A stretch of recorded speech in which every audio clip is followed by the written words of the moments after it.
says, we're in the car, she says, maybe we should undo this deal. And I managed to keep the car on the road. And I said, what do you mean? And she said, it's not a good deal. You know, if they do this, the buyer, you know, they really can't afford this. If the seller needs more money, and it would be a terrible financial burden for both of them. So I agreed, which I agree with everything you say. That's not true. That's her cue to say that's not true. She knows it. You are so bad. And so we went to the seller's house, and we waited for that moment. You know, they always, at some point, they turn to you and they say, you know, what do you think? You know, because you're the agent, right?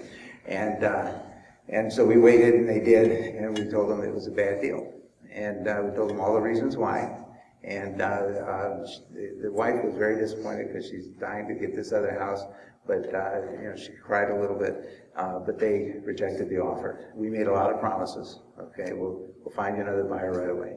And we went over to the buyer's house on that deal, and we told them it had been rejected, and they were very disappointed. But we said, you know, we'll find you another house, a better house, less money, you know, just what you want. And we went home. And, you know, no commissions. And the next morning, when we got up, we were changed. We don't know why, but, you know, all of a sudden, we stopped thinking about the commission. We couldn't tell them whatever it took. You know, we had to tell them the straight of things. We couldn't be screw-ups anymore. We had to be good at what we did. I actually memorized the contract. She said it was all in the contract. I memorized it the next year, word for word, line for line. I could tell you, you'd say line 180, and I could tell you what it was. I can't tell you now, but you know, we got good at what we did, and our point of view was the client from then on. It wasn't what we needed, what we wanted. It was what they needed, what they wanted. Joseph, if I may, what he's not sharing with you either, she said it makes her nervous because I know her too well.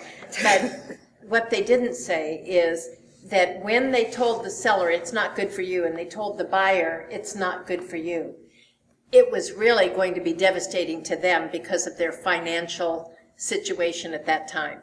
I mean, it was really going to hurt them too, because that commission was going to accomplish several things.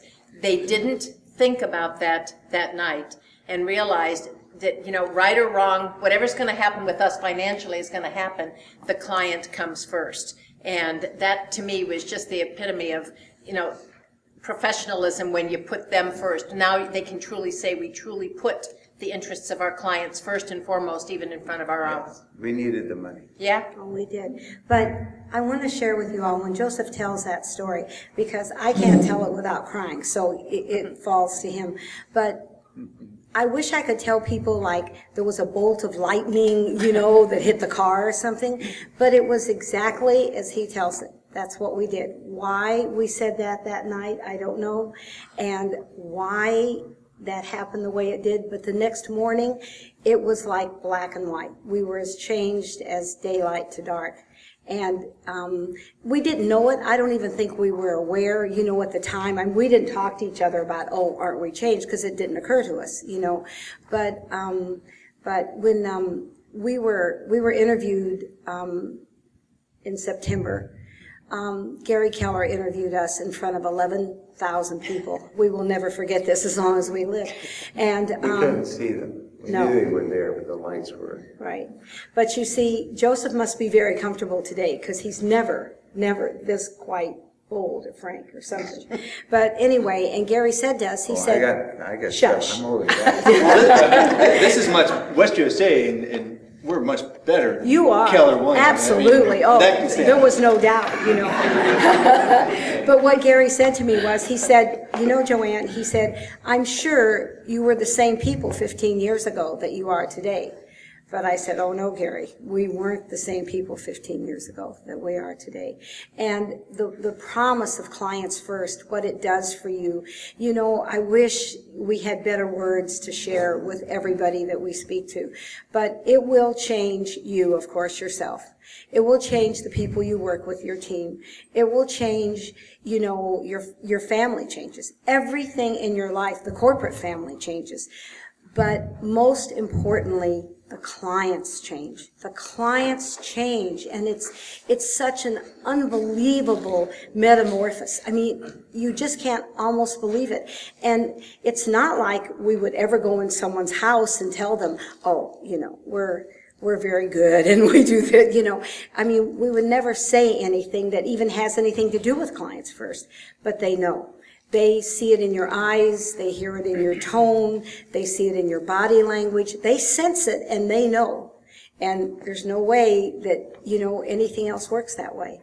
But, you know, really and truly, I hope you all, for you, give it a try, because it's just the next client you have, you begin there. And then where it can take you is you can be, and I've learned so much, you know, by speaking to people because of their questions.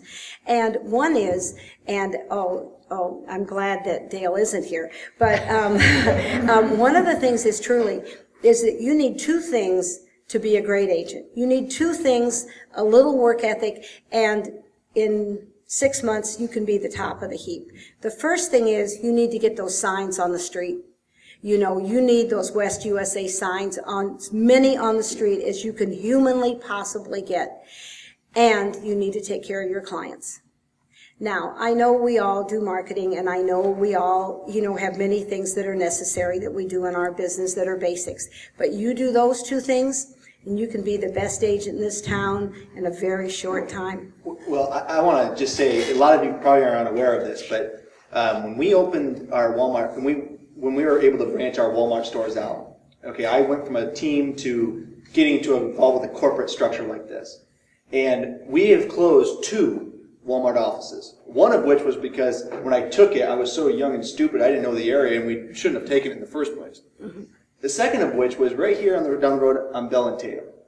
And I'll never forget this in my life. And I want to transfer this to a question also.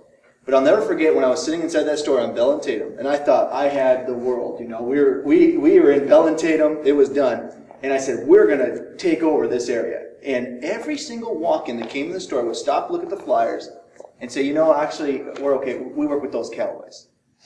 And I'm not kidding you.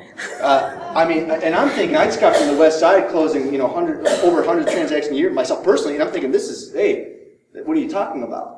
And I want to talk about how important the term and the idea of those Callaways was, because obviously working the database, taking care of the clients, that's number one. But how important was it to market in a way as those Callaways? How effective was that for you? Well, the number one word in marketing and branding, which is what I've learned that's called, is consistency. Consistency. You must be consistent in this business. You know, when the first week we were agents, bad agents though it be, you know, we were agents. Sandy Narvaez was the rep for the Arizona Republic. Well, the first week once we had that listing. Once we had the listing. Once we had Tony's listing, right, that's true. And so we made, you know, we're a big deal. We had a listing, and so we made an appointment with Sandy Narvaez. You remember Sandy? Yes, what a neat lady she was.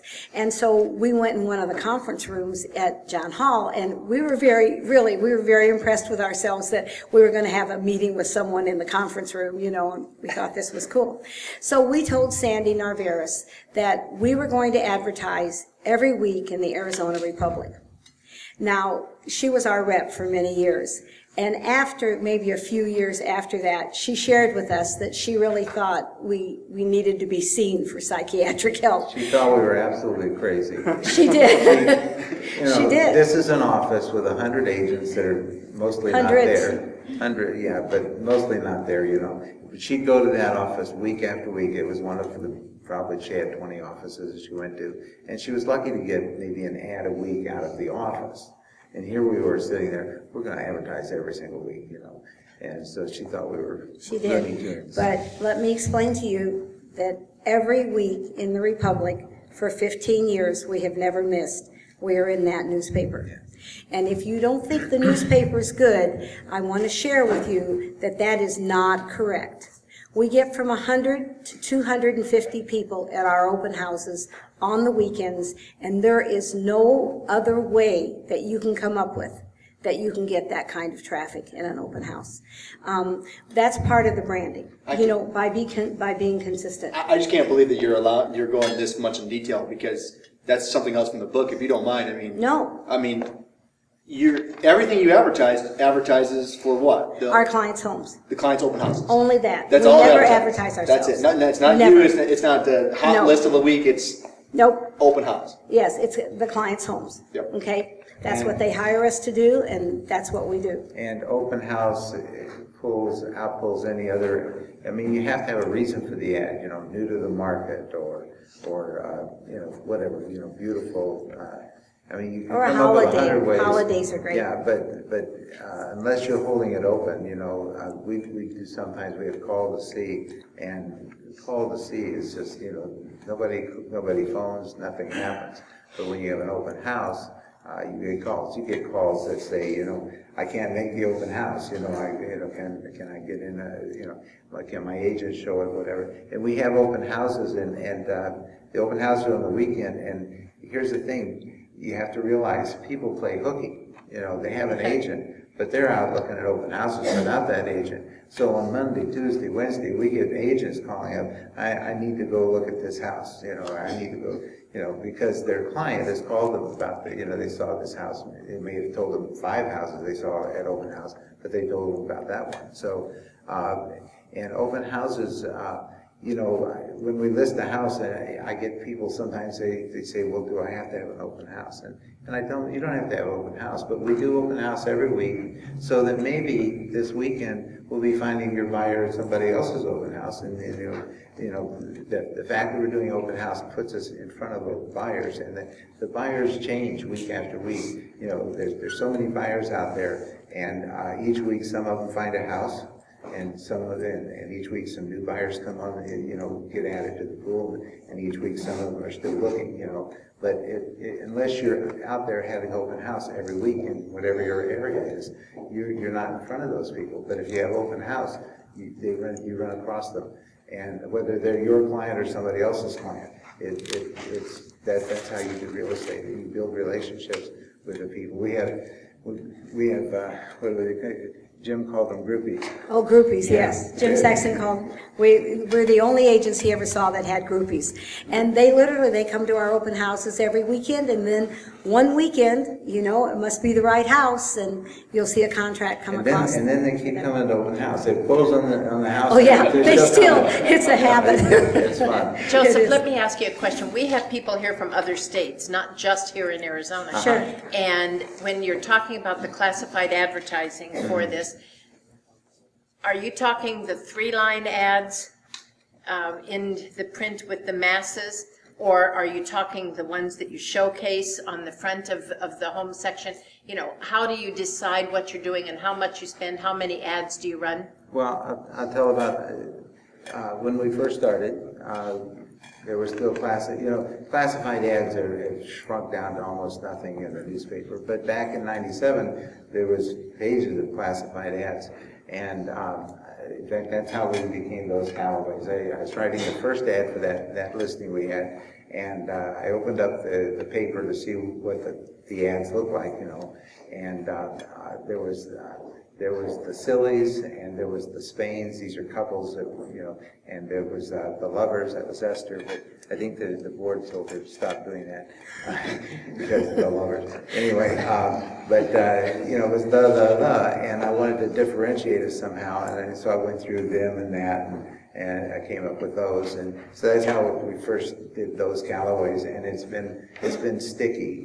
People remember. It's catchy, I guess. But that's how we came up with the name. But anyway, I was writing the classified ad, and I had the rate sheet, and I had my calculator, and I'm talking to JoAnn, 3 lines would be this much, and I want you to understand, when we started out, we had.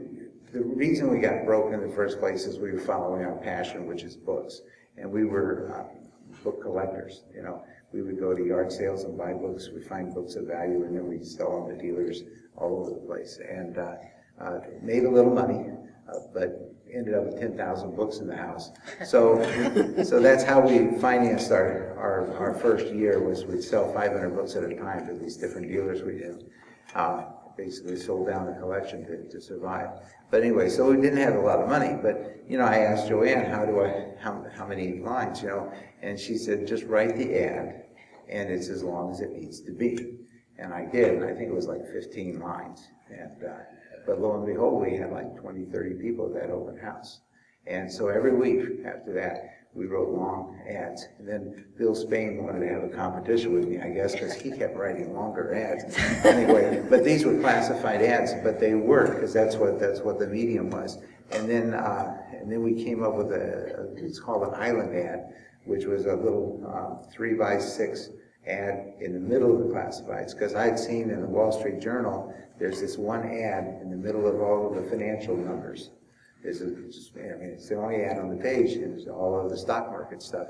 And so you just, you see that ad. And I called the Wall Street Journal, and they said that's called an island ad, because it's like in a sea of other stuff. So then I told the Arizona Republic, can we do an island ad? And they gave me a real good price, and so we started doing island ads. And so we, all of a sudden, we're in a sea of classifieds, and we had the only display in the middle of the page.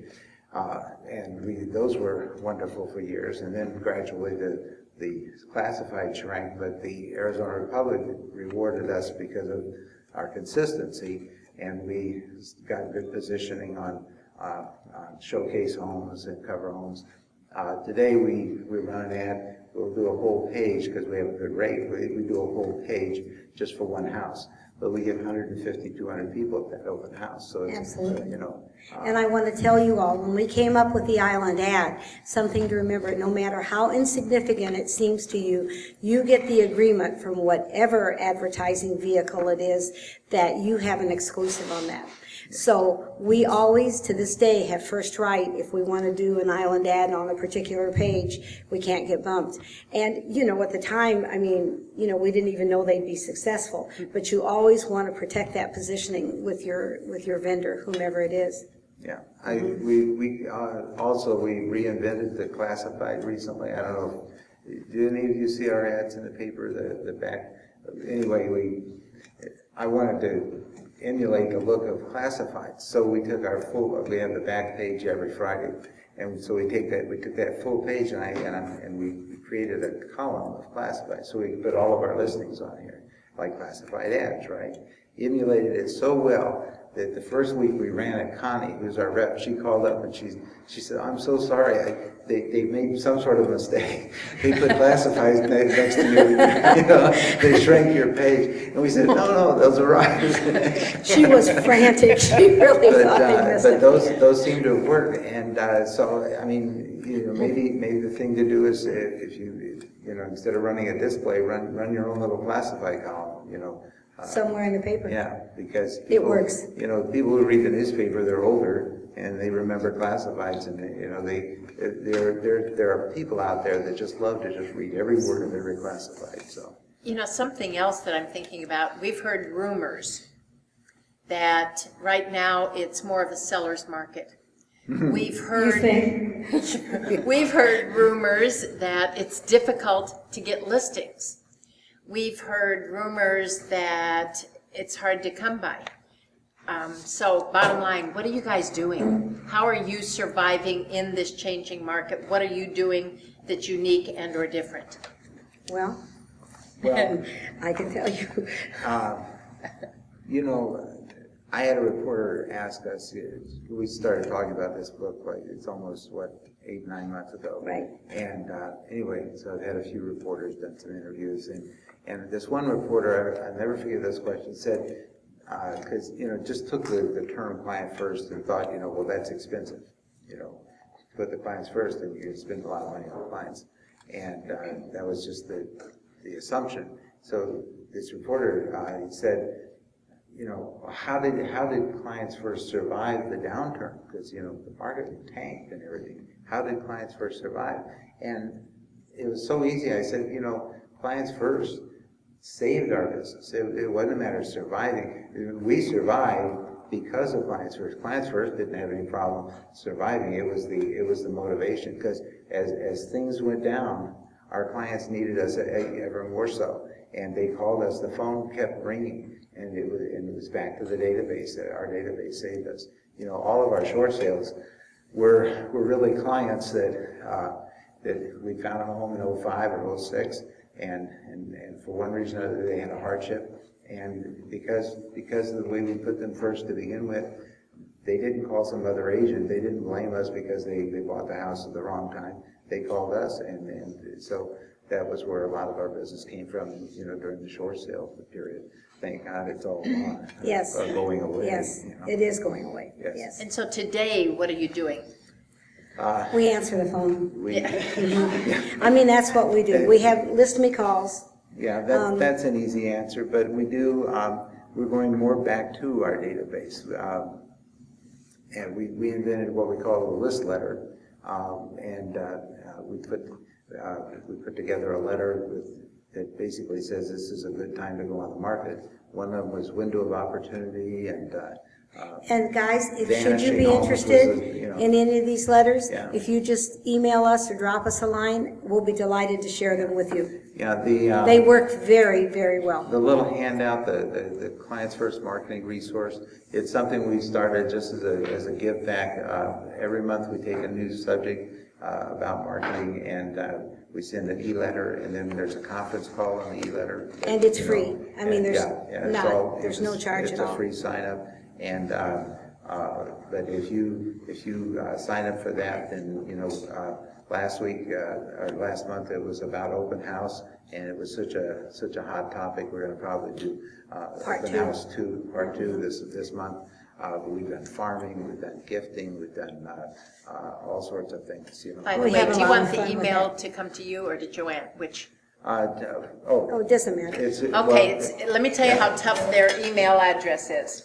JoAnn is JoAnn at thosecallaways.com.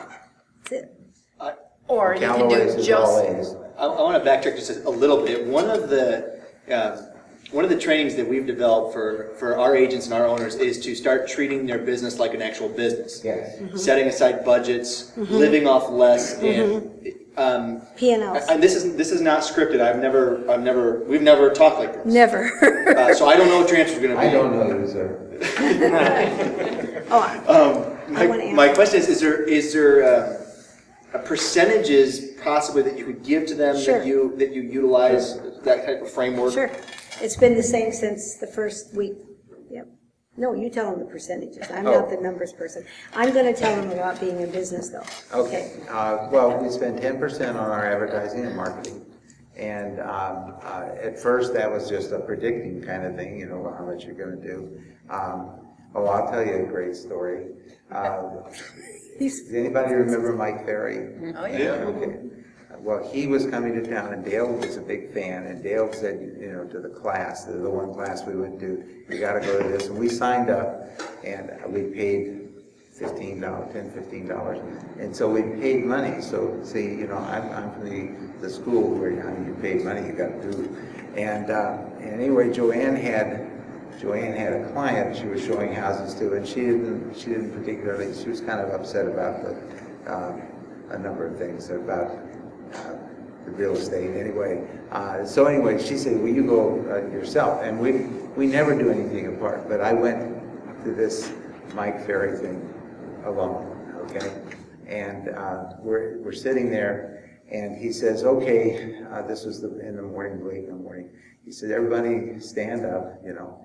And he says, okay, if you're going to do, you know, this is about predicting how much you're going to do. If you're going to do 5 deals this year, raise your hand. Some people raise, okay, all right, everybody raise your hand, sit down.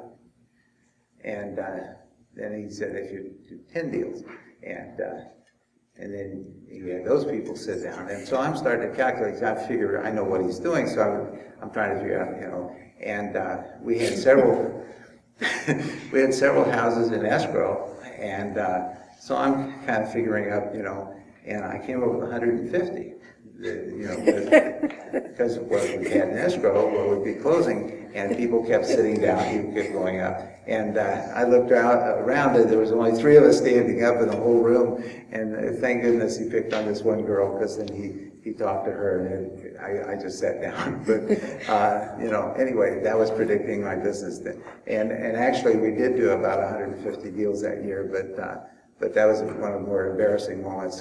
Thank God he didn't call on me. But anyway, you have to have some idea what projection what you're going to do. But we spend 10%. I once had an agent at a mastermind lunch. His name's Bill, and he said, "Now, Callaways, you know, you say you spend 10%. Well, what do you get for that 10%?" And I told him, well, we get the other 90%. And you know, I think he hated me for a while about that. But anyway, that's basically what it is. It's 10%. And the clients, here's the amazing thing. We get about 70% of our business from past clients, okay? But we only spend about 3% of our business on past clients. So of that 10%, 3% is the past clients, and 7% is for Do you follow that? advertising and stuff like that. I'm New York educated. Can you repeat that one time? Because when I calculate, I'm thinking to myself, you just sent out like 11,000 ornaments. Yeah, right. So that's what's the cost of something like that? We spend $12 to $15 per client for the year. Yep. At Christmas time, it was the 11,000 was 5,000 clients, and 6,000 is what we do agents. Every agent we ever do cross sale and stuff like that. Yep. So, I'm in your database. yes. Yes. Yes. So, but I want to tell you something about, do any of you know who Sandy Baldwin is? Do you? Well, Sandy Baldwin is a wonderful, wonderful agent in this valley, and this valley is lucky to have her. And I'm privileged to tell you that we are friends. So, Sandy and I meet at LGO, which is just a joint, you know, in Phoenix, once a quarter for breakfast. And we've gotten to know each other very well. And I mean, if you ever get a chance to talk to her, she has to be, without a doubt, in the top 100th of 1% realtors in this valley, our state. And it's because she knows every builder and every architect and every designer and who put that ceiling in and who owned this house before, you know, so-and-so owned this house. And now I've seen her predict, well, the Hineses are in town, I'll bet you anything they buy this house. Sure enough, and it wasn't her listing, sure enough, she was right on the money, you know. And she's just brilliant at it, absolutely brilliant. So there's no doubt that I will never in 6 lifetimes know what Sandy knows about real estate. So I tell her, because she's always kidding me about it, you know, and so I say, well, Sandy, this is how it works. You are by far, far, far the better realtor, but I am by far the better business person. And we have laughed over this, you know, 100 times. But see, it's the truth. It is the truth. We got here because we have strict P&Ls. I know you all know profit and loss, what they are. Joseph knows them by heart. If something's in that P&L I don't like, I want you to know that I change it that day. In other words, if the percentages are off over here and I don't like the way they look, then whoever works with me in that particular area, if it's listings or it's escrows or whatever it is, marketing, then we sit down and have a little chat and we change it. And I mean if it's off by 1%. Okay? Because if you don't just exactly, you know, it's like commission. Okay? Donna Silly, who sort of, you know, she was so well established when we came in. And we came in and you know, we worked very hard and we achieved. So we went against each other lots of times in the old days for listings, you know, and so she asked me one day, JoAnn, you know, do you cut commission? And I said this. And at that time, I don't know how many houses I'd sold, 300, 500, something like that. But today, I can look you all in the eye and tell you, out of almost 6,000 homes, I have never cut commission once. Never one time. Because if I don't respect that I can get my own money. How on earth can I get you top dollar for your house? I never understand that, you know.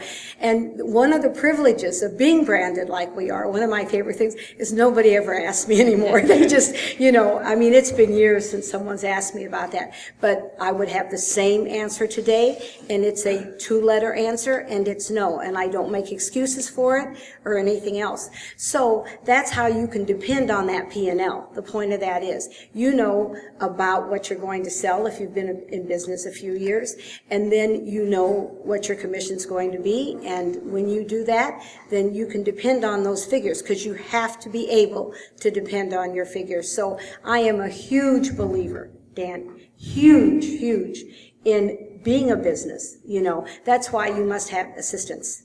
When Joseph and I were assistants 90 days, we had 3 assistants. I can tell you that they are all with us today. There's 30 of us, 4 in the family, Joseph and I, our daughter, and our grandson.